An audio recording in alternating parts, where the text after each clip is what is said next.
انشاءاللہ اس کی تفصیل اور مزید سوالات کے درمیان ہوگی. ہاں درمیان میں بات آ گئی، اس لیے عرض کر رہا ہوں کہ گھر کے اندر 10 افراد ہیں یا 5 افراد ہیں اور ہر شخص صاحب نصاب ہے تو سب پر قربانی واجب ہے. جیسے باپ بھی ہے، بیٹے بھی ہیں، بیوی ہے، ماں ہیں اور بہنیں ہیں، سب صاحب نصاب ہیں، یعنی سب کے پاس اتنی ملکیت ہے، اتنا مال ہے تو سب صاحب نصاب ہیں، ان سب کی طرف سے قربانی واجب ہے. ایسا نہیں کہ صرف ابا کی طرف سے کر دیے تو سب کی طرف سے ہو گئی. بعض لوگوں میں یہ بھی تصور ہے کہ گھر میں 10 افراد ہیں، وہ سمجھتے ہیں کہ ابا کی طرف سے تو قربانی ہو گئی، ہمارے لیے کیا ہے. لیکن اگر گھر میں اگر والد صاحب سب میں بڑے ہیں اور سب کما کر کے ابا کے پاس جمع کر دیتے ہیں،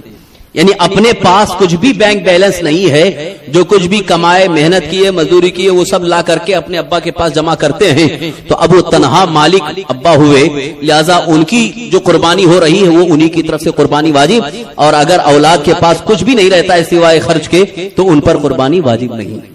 لیکن اگر ان کے پاس بھی اتنا بینک بیلنس رہتا ہے جس سے وہ صاحب نصاب ہو جاتے ہیں تو انہیں ان کی طرف سے بھی کرنا ہوگا. اور اگر وہ غافل ہیں، نہیں کر پا رہے ہیں تو والد صاحب کو چاہیے کہ وہ کریں یا اپنے اولاد کو حکم دیں کہ تم بھی اپنی طرف سے کر لو، اس لیے کہ تمہارے اوپر واجب ہو چکی. شوہر اور بیوی کا بھی معاملہ یہ ہے کہ عام طور پر ہمارے ہندوستان میں بیویاں شوہروں کے ذمے، شوہر ان کے کفیل ہوتے ہیں، ان کی ساری ذمہ داری شوہر اٹھاتے ہیں، کیونکہ اکثر جو ہے جاب پہ نہیں ہیں،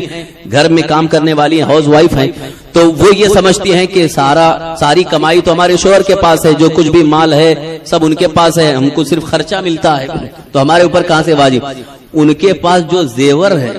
وہ زیور کی مالک وہ ہے، زیور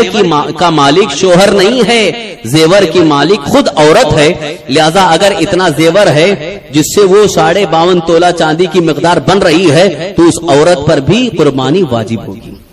لہذا یہ مت سمجھیں کہ ہمارے پاس زیور تو ہے لیکن پیسہ نہیں ہے، تو اب ایسی صورت میں اگر وہ چاہے تو اپنے شوہر سے قربانی کے حصے کے برابر رقم لے لیں قربانی ادا کرنے کے لیے. اور اگر شوہر دینے کے لیے تیار نہیں ہے یا کہیں سے نہیں قرض نہیں مل رہا ہے تو اپنے اس زیور میں سے کچھ تھوڑا حصہ بیچ کر کے اپنی قربانی ادا کریں،